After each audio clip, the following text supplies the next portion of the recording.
हाँ जी, सभी का एक बार फिर से ऑनलाइन प्लेटफॉर्म पर साइंस की क्लास में सभी का स्वागत है।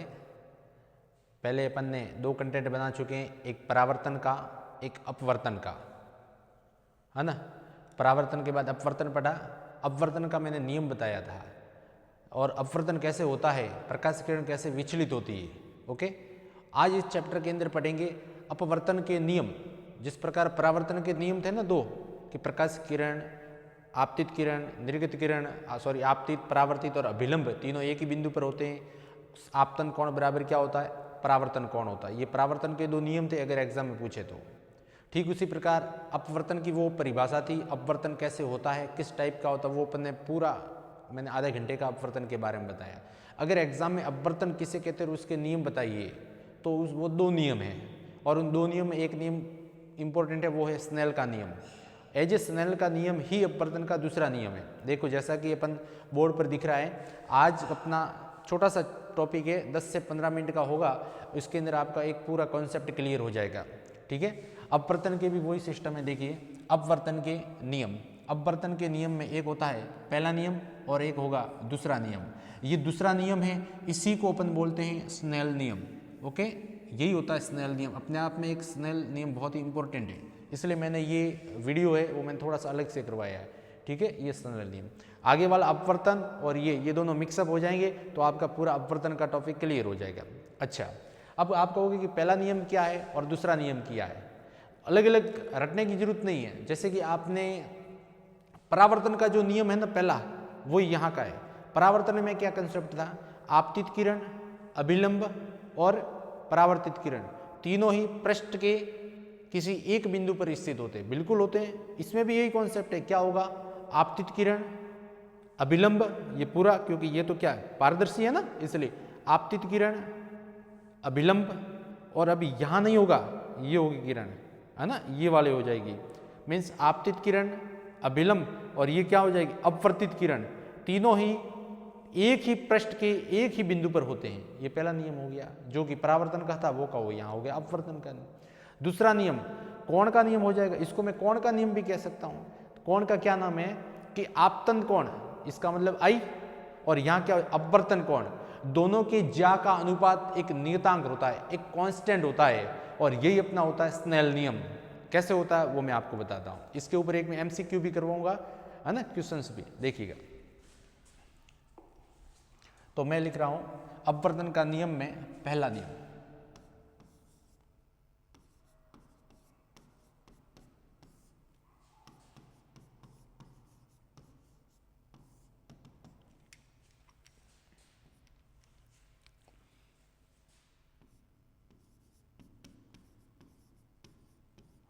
अपवर्तन की घटना में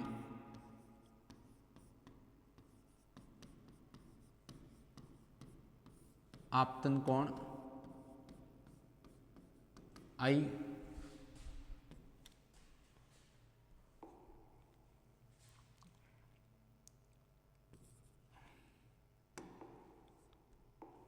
आपतन कोण आई, सॉरी,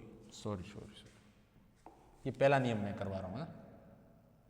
अपवर्तन की घटना में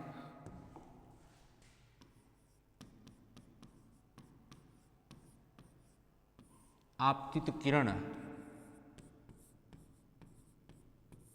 कौमा, अभिलंब और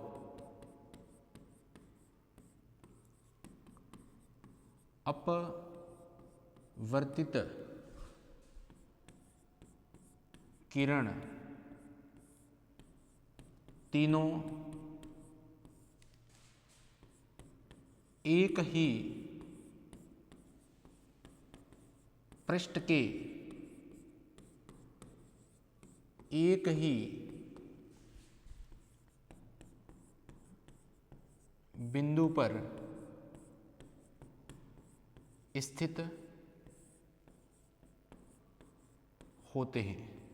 कैसे, आप सभी को पता ही है, इसलिए मैंने ये पहला वो वीडियो बनाया था। कैसे होगा वो देखो, वही कंसेप्ट है। मैं डायरेक्ट अब की बार बना रहा हूं, देखना।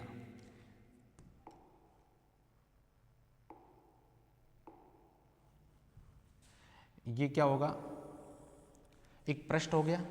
अब इस पृष्ठ पर क्या हुआ,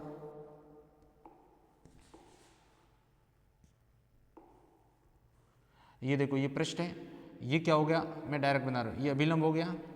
ये देखो ये किरण आई,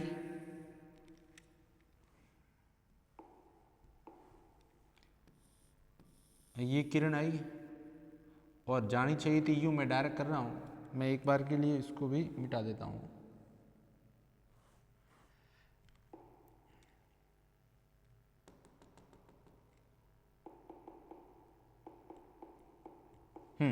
ये देखो, अरे ये किरण है और मैं इसको यूं कह दी, बस मैं आपको समझाना क्या चाह रहा हूं। ये तीनों देखो, ये कौन सी किरण है, आपतित किरण है,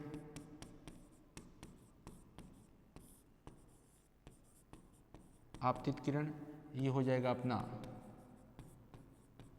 अभिलंब और ये हो जाएगी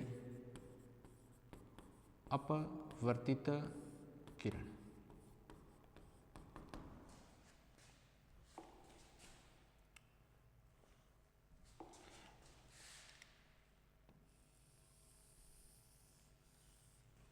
ये जो कि आपने पहले अपन कर चुके हैं, देखिएगा ये हो जाएगा आपका आई, मैं इसके बारे में बात नहीं कर रहा हूँ, ये हो जाएगा आर। मैं पॉइंट किसके ऊपर है, ये देखो ये आपतित किरण का ये बिंदु, ये अभिलंब का ये बिंदु और ये अपवर्तित किरण का ये बिंदु। क्लियर है, ये तीनों ही क्या होते हैं, देखो आपतित किरण, अभिलंब और अपवर्तित किरण तीनों ही एक ही पृष्ठ के एक ही बिंदु पर स्थित होते हैं। ये अपना हो गया पहला नियम। अब मैं बात कर रहा हूं दूसरे नियम की।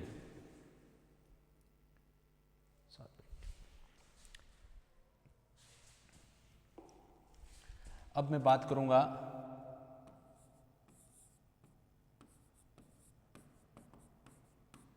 दूसरा नियम, या इसको अपन बोलते हैं स्नेल नियम।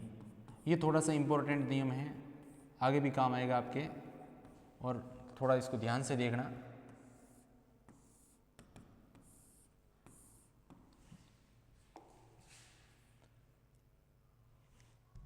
इसमें क्या होगा, देखिए अपवर्तन की घटना में, अपवर्तन की घटना में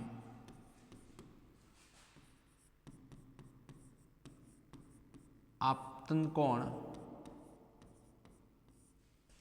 आई की ज्या तथा अपवर्तन कोण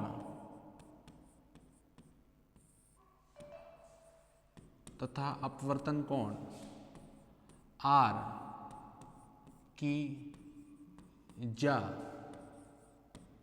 का अनुपात सदैव नियत रहता है। इसे ही स्नेल नियम कहते हैं। इसे ही स्नेल नियम कहते हैं। इसका मतलब क्या हुआ, देखिएगा ज्या का मतलब क्या, वो देखो 10th क्लास आपको पता ही होगा। देखो यहां मैं थोड़ा सा एक नोट करके लिख देता हूं, यहां देखिएगा मैं नोट करके बाद डाल रहा हूं नोट। सबको पता होगा ज्या का मतलब होता है साइन, एंगल, साइन थीटा, यानी साइन की मैं बात कर रहा हूं ना, ये साइन। अगर मैं यूँ कहूँ कहीं पे भी कोज्या आ जाए, कोज्या, तो हो जाएगा आपका कोस, ये वाला कॉन्सेप्ट हो जाएंगे। ये आपको याद रखना थोड़ा सा, कहीं पे भी आपके कायम है। ज्या का मतलब होता है साइन, कोज्या का मतलब होता है कोस, और टेंजेंट का मतलब होता है टेन थीटा। और ये जो तीन है वो आगे तीन इन्वर्स होके बना देते। अब देखिए स्नेल नियम में क्या है कि आपतन कोण की ज्या और अपवर्तन कोण आर की ज्या का अनुपात सदैव क्या रहता है, नियत रहता है। अर्थात मैं कह सकता हूं कि ये हो जाएगा आपका, है ना, ये क्या हो जाएगा, देखो यहां से हो जाएगा ये आपका, ये हो जाएगा आपका साइन आई बट्टे में साइन आर, ये आपको मैं कह दूंगा कांस्टेंट, या इसको मैं यूँ कह सकता हूँ नियत यू, ओके।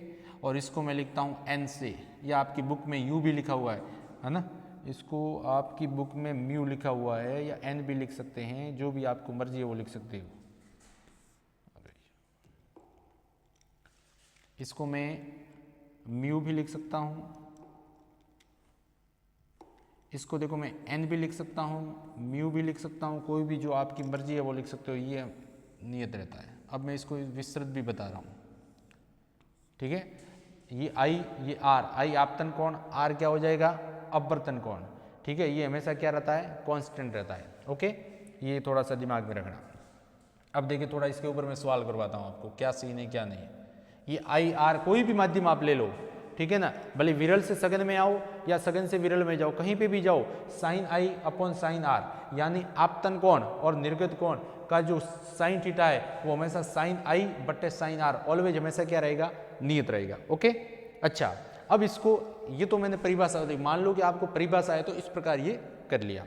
अच्छा, मैं आपको इस स्नेल नियम को थोड़ा सा डिस्क्रिप्टिव बता रहा हूँ, ठीक है। अगर ये रटने के हिसाब से, अपन ने समझने के हिसाब से तो हो गया, लेकिन अब ये क्या कॉन्सेप्ट है, ये कैसे आता है, देखो वो मैं बताता हूँ। थोड़ा सा इसको और भी मैं आगे बताता हूँ। इसको मैंने थोड़ा सा ऊपर ले लिया, या मैं दूसरी स्लाइड में ले लेता हूँ। ये नियत भी कैसे रहता है देखो मैं बताता हूँ उसको। 12 मिनट हो गए। देखो इसको मैं नियत कैसे रहता है, ये वही, ये हो गया, ये आपका अभिलंब हो गया, ठीक है। अब मैं डायरेक्ट करवा रहा हूं, ये आपका क्या हो गया, अभिलंब हो गया, ओके। हाँ, अब इसमें ये होता है कि ये हो जाएगा माध्यम फर्स्ट, और ये हो गया माध्यम सेकंड। कोई भी माध्यम हो सकते हैं, एक विरल होगा एक सघन हो जाएगा। अगर ऊपर वाला सघन है तो ये विरल, ये सघन है तो ये सघन है तो ये विरल, और ये अगर सघन है तो ये विरल हो जाएगा। वही कॉन्सेप्ट है। मान लो कि ये प्रकाश की किरण कुछ इस प्रकार आई, ठीक है। अब मैं सीधा कर रहा हूँ, ये प्रकाश की किरण आई और ये इस साइड मुड़ गई। आप समझ गए होंगे कि ये कौन आई है, ये आर है। प्रकाश की किरण कुछ इस प्रकार मुड़ी है। अगर समझ में नहीं आ रहा है तो थोड़ा सा और मैं ज़्यादा करके मोड़ ले, ये लो। अब आपको मैं उम्मीद करता हूँ कि समझ में आ गया होगा, ओके। मेन इंपॉर्टेंट है, ये तीर लगाना नहीं भूलना है। अब इसमें क्या सिस्टम होता है वो देखो, ये आपतित किरण हो जाएगी, ये अपवर्तित किरण हो जाएगी, ये आपका कौन हो जाएगा आई, और ये आपका कौन हो जाएगा आर। स्नेल नियम को कैसे करना है, आपको अगर एमसीक्यू आए, क्वेश्चंस आए, या अगर वो स्नेल नियम भूल भी जाओ तो देखो मैं आपको एक आइडिया बताता हूँ। ये कौन है आई, ये क्या है आर। अब ये माध्यम है ना, इसका अपवर्तनांक मैंने कह दिया μ1, या इसको μ1 कहो n1 को, कोई भी को, ये फर्स्ट है तो इसका अपवर्तनांक हो जाएगा n1 मैंने कह दिया, ओके। या आपके बुक के अंदर लिखा हुआ μ1, तो चलो मैं μ1 ही लिख देता हूँ। इसका अपवर्तनांक हो गया μ1, और ये 2 है तो इसका अपवर्तनांक मैंने कह दिया μ2। ये क्या होता है, अपवर्तनांक होता है, और यही अपवर्तनांक स्नेल ने बताया था। कैसे वो देखो, ये μ1 और ये μ2। अब है ना, अब इसको कैसे करना है, स्नेल नियम ने क्या बताया कि ये जो है ना, जिस माध्यम का, ये है ना, देखो माध्यम 1 का अपवर्तनांक क्या है, μ1 है, तो माध्यम 1 का अपवर्तनांक और माध्यम 1 के अंदर जो कोण बन रहा है ना, भले ही वो आपतन कोण हो या आपने अपवर्तित कोण हो, इन दोनों, इसकी ज्या कोण और इसका गुणा, और इसकी ज्या और इसका गुणा हमेशा क्या होंगे, बराबर होंगे। कैसे वो देखो, जैसे ये है तो मैं इसको यूं लिख सकता हूँ μ1 इंटू ये हो जाएगा साइन आई इक्वल टू क्या हो जाएगा μ2 गुणा में क्या हो जाएगा साइन आर हो जाएगा। मीन्स क्या हुआ देखो, μ1 साइन आई बराबर में हो जाएगा μ2 2 साइन आर, ये हमेशा बराबर होते हैं बस। और यही आपका स्नेल नियम है ना, यही अपने आप में क्या है, स्नेल नियम है। ये कैसे हुआ, कंफ्यूज बिल्कुल नहीं है। देखो यहाँ का अपवर्तनांक है तो यहाँ का कोण हो गया, नीचे का अपवर्तनांक है तो यहाँ का कोण हो गया। कोण इंटू अपवर्तनांक, सॉरी कोण इंटू अपवर्तनांक, कोण इंटू अपवर्तनांक। अब देखिएगा, अब स्नेल ने ये कैसे बताया था, देखो स्नेल ने भी तो यही तो कहा है साइन आई बटे साइन आर, और ये क्या है, कांस्टेंट है, तो वो वहीं से लाया। देखो कैसे हुआ, इसको थोड़ा सा और आगे कहूँ तो देखो इसको पक्षांतरण करेंगे तो क्या हो जाएगा, देखो साइन आई, इस आर को इसके नीचे लाओ साइन आर को, ये साइन आर हो जाएगा। तो यहाँ क्या बचेगा, देखो म्यू 2 बट्टे में क्या हो जाएगा, म्यू 1। क्योंकि देखो ऊपर भी अपवर्तनांक है, नीचे भी क्या है, अपवर्तनांक है, दोनों की विमाहीन राशि हो जाएगी। तो अपने आप में ये क्या निकला, इसको मैं यूं लिख सकता हूँ, देखो ये है दूसरे माध्यम का अपवर्तनांक पहले माध्यम के सापेक्ष, ठीक है। इसको मैं यूं भी लिख सकता हूँ म्यू 2 1, इसको मैं यूं भी लिख सकता हूँ म्यू या 1 म्यू 2, ये इसका सिस्टम हो जाएगा। और ये हमेशा क्या रहता है, कांस्टेंट रहता है। क्या रहता है, ये कांस्टेंट, ये ऑलवेज हमेशा क्या रहता है, कांस्टेंट रहता है ये। और यही तो ये है ना, यही तो वो नियम है, स्नेल का नियम है। अब देखिएगा 16 मिनट हो गए, कोई दिक्कत नहीं, ये आपको याद रखना हमेशा, ये क्या रहेगा, कांस्टेंट रहेगा। क्लियर है बात। ये अब इसको कैसे बोलते हैं, देखो इसको बोलने का तरीका क्या होगा, आप अगर बुक पढ़ोगे तो बुक के अंदर आपको कंफ्यूज लगेगा। कैसे लगेगा, वो देखो ये है म्यू 2 अर्थात दूसरे माध्यम, इसको बोलते हैं अपवर्तनांक, किसका, दूसरे माध्यम का। नीचे होता है इसको बोलते हैं सापेक्ष, यानी पहले माध्यम के सापेक्ष दूसरे माध्यम का अपवर्तनांक। यहाँ है ना म्यू जिसके पास में लगा हुआ, कभी बुक के अंदर ये भी लिखा हुआ होता है, किसी बुक में ये भी लिखा हुआ होता है, तो आपको है ना म्यू के पास जो दिख रहा है उसको देखना है, ये म्यू के पास किसका दिख रहा है, ये, और यहाँ ऊपर देखना है। तो यहाँ क्या हो जाएगा, देखो इसको मैं ये कहूँगा दूसरे माध्यम का अपवर्तनांक पहले माध्यम के सापेक्ष। यहाँ क्या हो जाएगा, म्यू के पास 2 है, मीन्स दूसरे माध्यम का अपवर्तनांक पहले माध्यम के सापेक्ष। यहाँ म्यू के बैक साइड देखो दूसरे माध्यम का अपवर्तनांक पहले माध्यम के सापेक्ष, और ये हमेशा क्या रहता है, कांस्टेंट रहता है। यही क्या है, आपका स्नेल का नियम है। क्लियर है बात। अच्छा आगे आप देखोगे, ये तो हुआ अपना एक माध्यम के सापेक्ष दूसरे माध्यम का अपवर्तनांक। अच्छा आपने एक और नाम सुना होगा, निरपेक्ष अपवर्तनांक, वो यहाँ से निकल के आया है ना, वो यहाँ से निकल के आया है, निरपेक्ष अपवर्तनांक। यानी निर्वात के सापेक्ष किसी माध्यम का अपवर्तनांक होगा, वही आपका क्या हो जाएगा, निरपेक्ष अपवर्तनांक हो जाएगा। ओके, ये देखो हमेशा याद रखना, ये ऑपोजिट होंगे। देखो यहाँ तो 1 1, देखो mu 1 sine i, mu 2 sine r. जैसे ही अगर आपको ये याद रखो या ये याद रखो, दोनों अलग अलग मत याद रखना, एक कॉन्सेप्ट को लेके चलो। अगर इसमें और इसमें देखोगे तो कंफ्यूज हो जाओगे। देखो ये दोनों रेसिप्रोकल में यानी व्युत्क्रमानुपाती में। क्लियर है बात। अच्छा अब देखो आगे, कभी एक बार आपको ये भी होता है कि निर्वात का अपवर्तनांक, या सॉरी मैं कहूँ निरपेक्ष अपवर्तनांक क्या होगा वो देखो।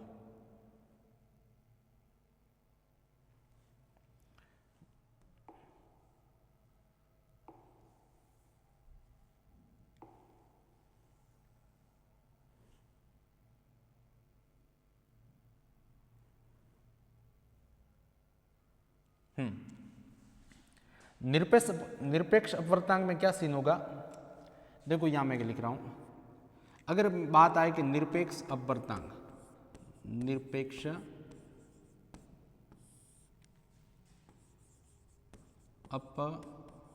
अपवर्तनांक, निरपेक्ष अपवर्तनांक में क्या हो जाएगा, वायु के सापेक्ष आपका अपवर्तनांक हो जाएगा।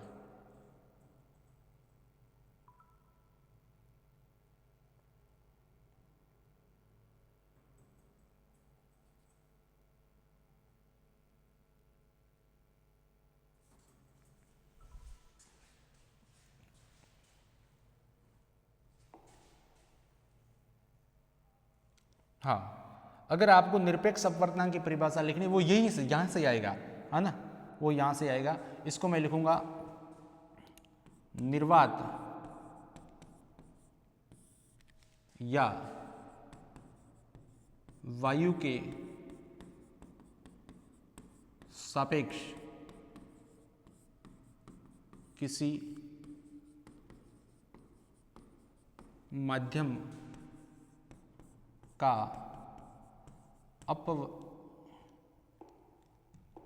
अपवर्तनांक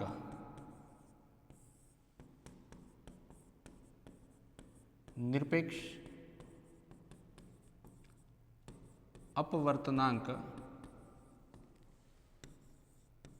कहलाता है। ओके, ये हो जाएगा। इसका मतलब क्या हुआ, जहां कहीं पे भी आपको निरपेक्ष वर्ड दिखे ना, निरपेक्ष, तो इसका मतलब दोनों माध्यम से एक माध्यम आपका वायु हो जाएगा, कंफर्म मान लेना है ना। तो क्या हो जाएगा, देखो यहां से अगर मान लो कि एक ये बन जाए, हाँ देखो इसको, तो यहां क्या हो जाएगा, एक माध्यम वायु हो जाएगा, ठीक है। तो मैं यूं कहूं कि वायु के सापेक्ष, देखो इसी को लेके चल रहा हूं, अगर मैं यूं कहूं,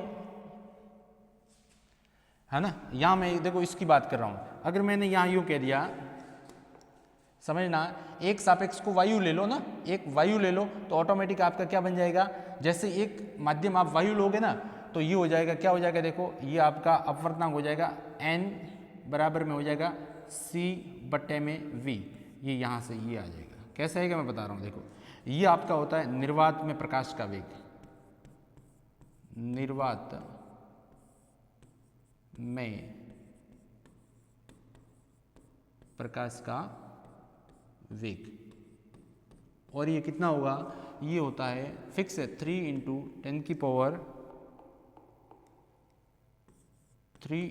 10⁸ मीटर प्रति सेकेंड, और ये हो जाएगा माध्यम में प्रकाश का वेग, माध्यम में प्रकाश का वेग, ये कॉन्सेप्ट। ओके, यानी निरपेक्ष अपवर्तनांक आते ही आपको दिमाग में ये रखना है कि निर्वात या वायु के सापेक्ष किसी माध्यम का अपवर्तनांक। तो ये आप यहाँ पर है ना, ये अपवर्तनांक किसका हो जाएगा, किसी भी माध्यम का अपवर्तनांक हो जाएगा, लेकिन किसके सापेक्ष होगा, वायु के सापेक्ष होगा, ये कॉन्सेप्ट होता है, ठीक है।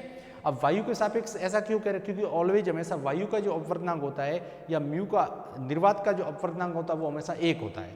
तो ये आपको कभी अगर एग्जाम में पूछे तो आप बता देना, क्लियर है। अच्छा, एक मैं आपको सवाल करवा रहा हूँ, क्वेश्चंस करवा रहा हूँ, वो देखिएगा, वो कैसे करना है वो देखो। ये मान लो कि क्वेश्चंस मैं करवा रहा हूँ, फॉर एग्जाम्पल यहाँ से ये कोई प्रकाश की किरण है,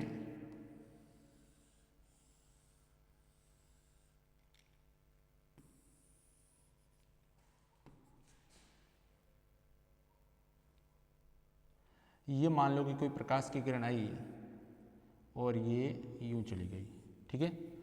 हाँ, अगर यूं इसने ये कह दिया कि फॉर एग्जाम्पल ये है ना, ये कह दिया कि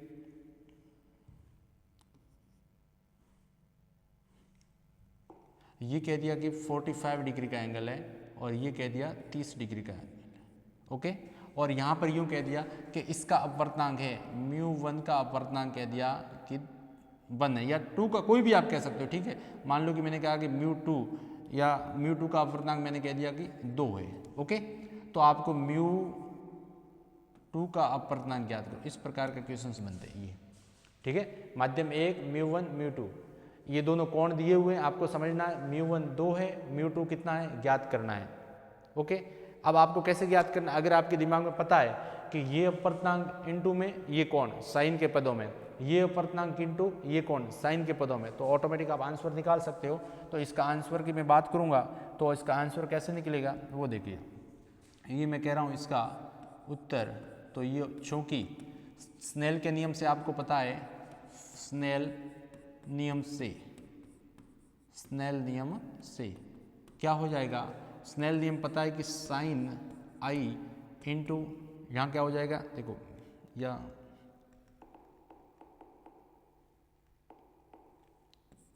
μ1 into sine i equals to μ2 into sine r, ये स्नेल का नियम होता है, ओके।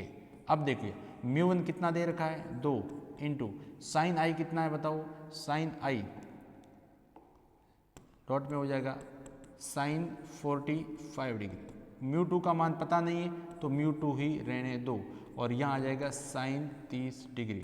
आप हल कर दो, साइन 45 का मान मैं जैसा कि समझ रहा हूँ, साइन के 45 के 0 30 0 1/√2। हाँ, साइन 45 का मान होता है, वो होता है 1/√2 इक्वस टू, ये हो जाएगा आपका म्यू टू, और साइन 30 का मान होता है 1/2। ओके, अच्छा इसको देखो ऊपर लेके चलते हैं और इसको हल करने की ट्राई करते हैं। यहाँ से ये कैंसिल हो जाएगा, इसको यहाँ मैं भेजूंगा तो ये क्या हो जाएगा, देखिए इस ये कैंसिल हो गया तो यहाँ आ गया आपका √2 इक्वस टू में म्यू 2/2। जैसे ये म्यू 2 करूँगा तो क्या हो जाएगा, म्यू 2 इक्वस टू हो जाएगा 2√2। ये आपका क्या हो जाएगा बताओ, दूसरे माध्यम का अपूर्णांक। दिस इज द अपना आंसर हो जाएगा।